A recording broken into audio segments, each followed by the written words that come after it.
Hey, it's Nay. And welcome back to Nay's Little Garden and Home.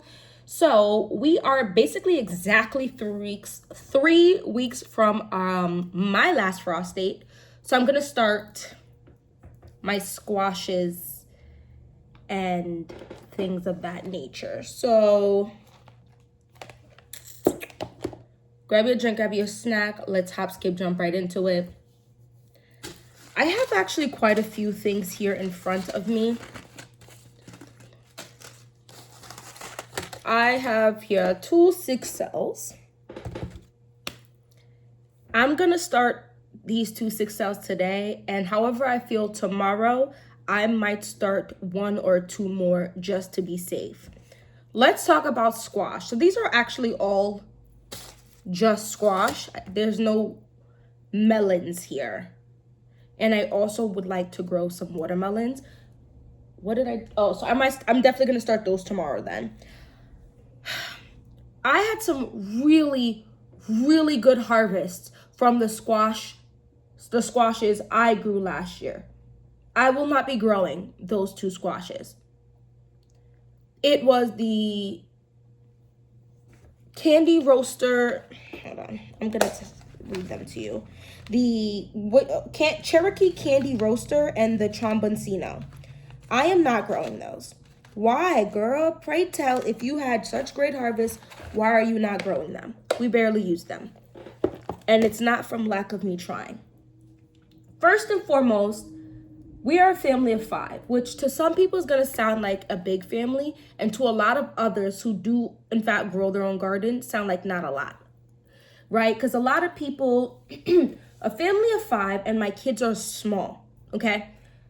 We can't go through an entire Tromboncino squash in 1 to 2 meals. 1 Tromboncino squash could feed us 4 meals. Easy.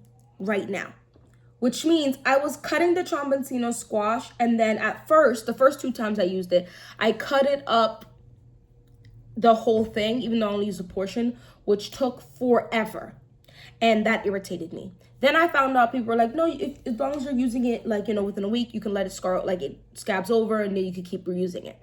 That was easier to do. Still took a little bit, and then I had to incorporate those into my meals because now it's been cut, right? The next big thing, and the biggest thing, and it's similar for the Candy Roaster squash. It's smaller, but it's wider, and yeah, it just took a while to peel. Peeling it was so aggravating. The biggest thing for both of them they actually are not very sweet by themselves, right? And you could be sitting here thinking like, girl, just season it. My kids did not eat it. And my husband ate it solely because he's a grown man and was not going to let it go to waste. So he didn't enjoy it. And I don't want to put things in my garden that cannot be enjoyed.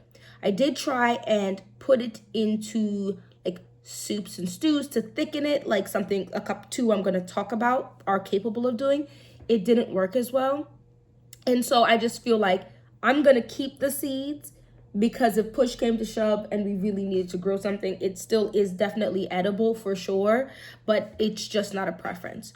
My favorite and my husband's favorite thing to consume squash-wise as like a meal, like you have this and then maybe a little something on the side, is like the butternut and honey nut squashes.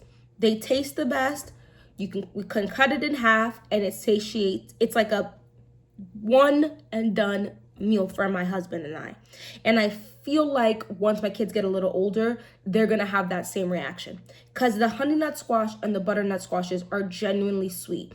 Even if you were to go to the grocery store and pick up a honey nut squash or a butternut squash, it's still pretty decent in flavor. So I have here actually a couple different brands: Annie's Heirloom, M.I. Gardner, Johnny's Select Seeds, and Baker's Creek. The honey nut squash are small. They are the sweetest to me personally. The butternut squashes are bigger, and I feel like I need to do less with it than the honey nut. Like the honey nut squash is gonna fill me, like the half is gonna fill me. But I always feel like when making meals, I have to add a little something. So maybe I put ground beef on the top of a little cheese, or maybe I'll do like a chicken on the side, or I'll do vegetables on the side, something of that nature. Honey nut squash, I just feel like I have to add more side for my husband. Butternut squash, I feel like I can add just one or two sides. I normally do small, and it's plenty. So I'm gonna grow those in abundance. And when I say in abundance, I want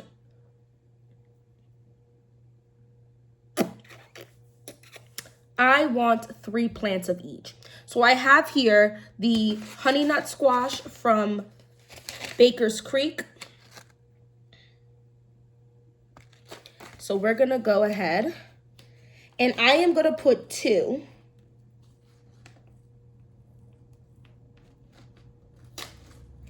Goodness, oops. I am ripping this up, okay. I'm gonna put 2 seeds. Wow, yikes. I'm gonna put 2 seeds in 4 cells. I feel like I'm overdoing it. Okay, how about 1 seed? No, I'm gonna put 2 seeds. I just need them to pop up. And so this is from 2025, so I might end up with extras, and I would rather have extras than not have enough. And I've been having very mixed results with my seeds popping up this year. And I'm not sure what's going on, because the ones that do pop up have been doing pretty dang well, but there's a good amount who just are not popping up, period. And it's not any one specific brand. Like, it's not like oh girl, go blame that brand. No, I really don't think it is the brand's fault per se, like any specific brand's fault, at least, per se. So there we go. Let me quickly write this out. And then I'm gonna do 2 different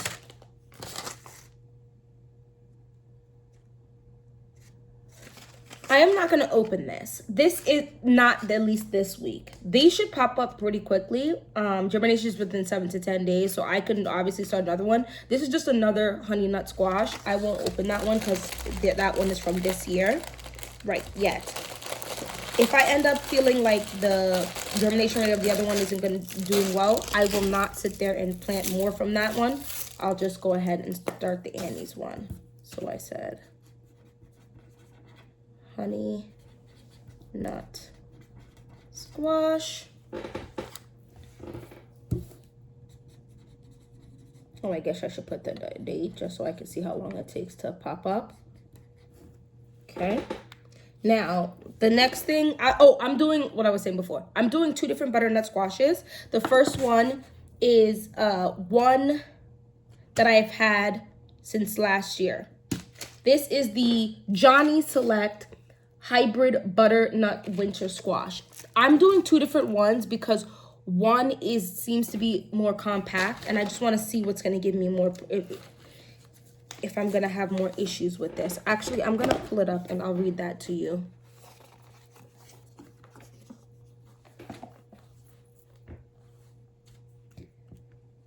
This says, the thing about Johnny's is there's no specific information pertaining to the exact variety. So this is,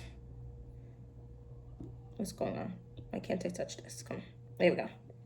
Johnny's butternut. And let me know down in the comment section what type of squashes you're growing, if you're growing any squashes. I do feel like there are so many different varieties, melon types. What? Why are you giving me issues?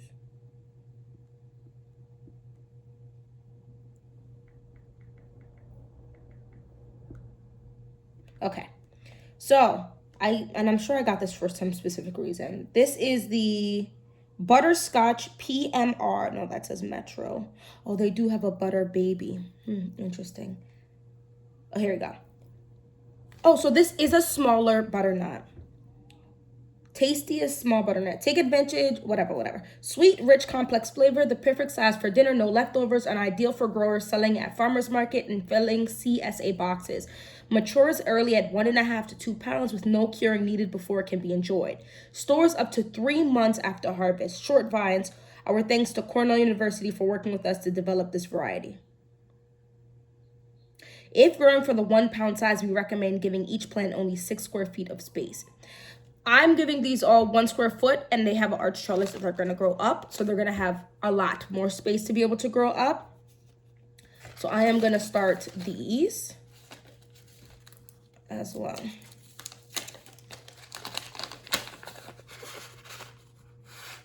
I am gonna just start, let's just do 2 cells of 2 for today. I do reserve like one tomorrow if I'm like, let me just add a couple more. I think my goal, I've been trying to think of numbers and what would make me feel prepared.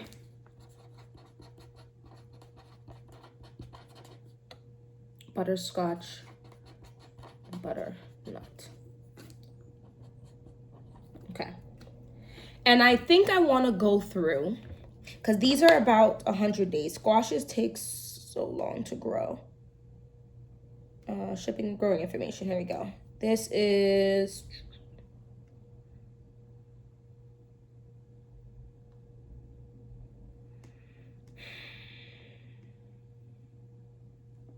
fruits are typically ready about 50 to 55 days after fruit set. So when, ma'am, give me the,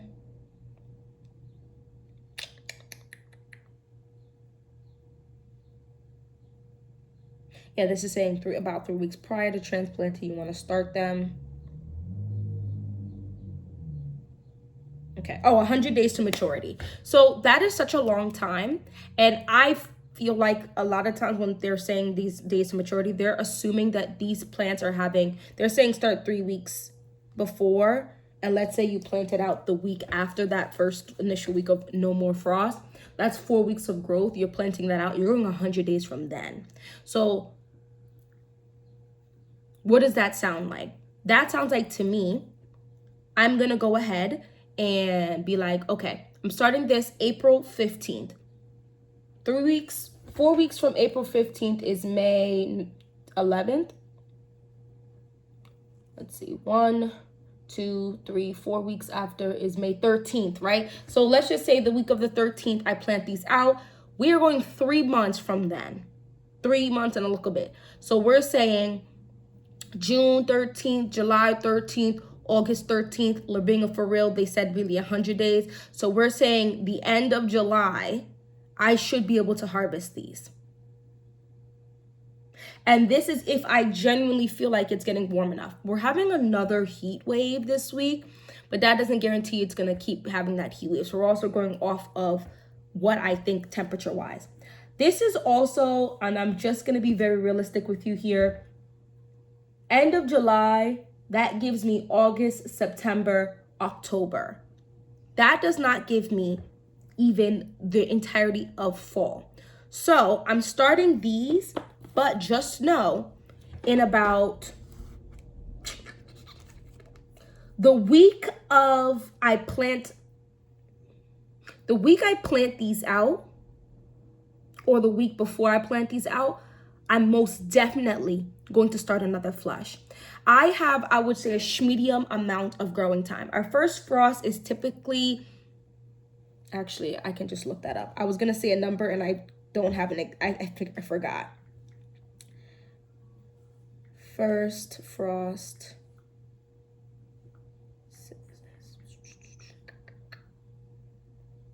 Okay, I was right. I was going to say mid to end of October, which is correct. Mid to end of October is like you are probably gonna have a frost. Now this depends, because we've had Halloweens that were warm and we've had Halloweens that are cold. And when I say warm, I mean like no frost at all. Like we still feel like we're in the like summer won't let go. So that just really depends, but I'm gonna go off of the October time. So if I start the first week of May, a second round of these, right?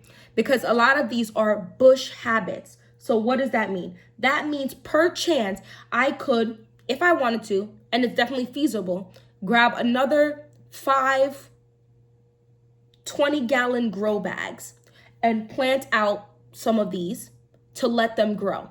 Are they gonna grow as many squash if they're in the grow bag? No, you're still going to get squash. And for me personally, I am trying to have squash that is going to last for the rest of the year. So if my harvesting starts at the end of July, beginning of August, that is only gonna bring me, right, August, September, October, to October, maybe beginning of November. I need it to now last another month and a half, which means I need to harvest a month to a month and a half after my initial harvest. And the only way I'm going to guarantee that is if I have fresh plants. And instead of worrying about like disease or whatever, like we're just going to have a fresh batch to go off of. You don't want to jam pack them too close. I might be able to finagle. It really depends how I look at this arch trellis. I just don't want to overpack my arch trellises like I did last year, and then things are competing, and then we don't have as much growth. And that's the other thing with the bigger squash. They take up significantly more space. Yes, they're growing you bigger squash, but do you actually need that size of squash is the questions you want to ask yourselves. So anyway, if I actually sprout them in first week of May, which means last week of May, I would plant them out, right? Then you have June, July, August, end of August, beginning of September harvest, which should be 100% fine. They're still getting mad sun throughout the summer, and I'll be harvesting there, which is, let's say, beginning of September. That's October, November, and now we're in December. And that is without any freezing, which is what I'm trying to do, because I want to put other things in my freezer, like my tomatoes and beans and other things that I'll be trying to grow. And I also want to put some beans up these trellises as well. So that's that. The next thing I want are these two. These two seem to be similar. The Table King acorn squash is something I have cooked with for sure. I like this. This is what I actually use when it comes to thickening up stews and stuff like that. And you could also most definitely just eat this in its own right. It's not as sweet, but it does have a nice texture. It does have a mild, like it has a good flavoring, I guess I should tell you. And seasoning it is really nice. And I love using it in soups and stews. So I'm gonna do, I just dropped the seed. I have to pick that up. I'm putting 2 in 2 cells of this. And even if both seeds in the cell pop up, I will be snipping what seems to be the smallest or weakest or more floppy version of it, 100%, 100%, right? So these are 80 days to maturity, so they should come in much earlier. 80, 100, they sound super high. 80 is within 3 months, 100 is over 3 months. So keep that in mind. And then this Gill's Golden Pippin squash. I'm also excited about this. This is I think gonna be around the acorn squash, which is like a moderate sweetness, and should be good for soups and stews, but also just eating like a butternut squash.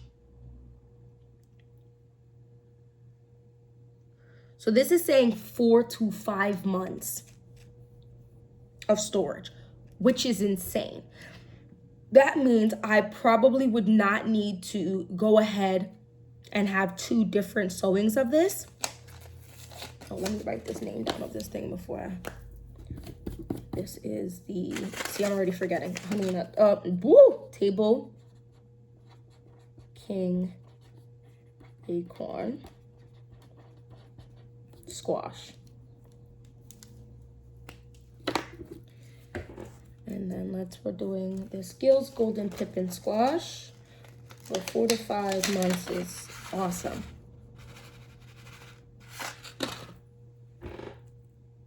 I'm just trying to minimize how much I actually have to freeze, because I'm gonna have things I'm going to need to freeze. I'm gonna attempt and do my best at canning.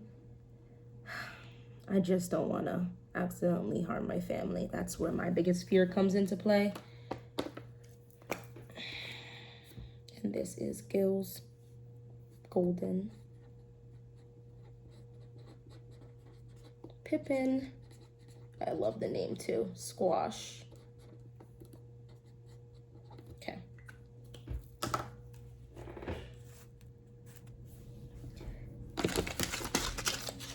I am going to plant, I told you I was doing another type of butternut squash. This is the Burpees Butterbush Butternut Squash. I did get it from Annie's Heirloom. The perfect butternut for gardeners with limited space and a shorter growing season. This is saying 75 days versus the other one was saying 100. So this is also good. Burpees Butterbush grows a compact 3-foot vines, matures in just 75 days, and yields an abundance of sweet, scrumptious 2 to 4 pound winter squash. That's actually insane. And this is something that I would most definitely attempt to grow in a grow bag. And just make sure to fertilize well. So I'm putting 2. This is a newer one, but I'm still gonna put 2. Okay. Per thing. And I pushed them not super deep, but deeper than some other things. So Butterbush butternut squash. And that's that. The soil was pre-moistened, so I am gonna just wet it just a little bit, just so that it sucks up even more moisture and helps them sprout.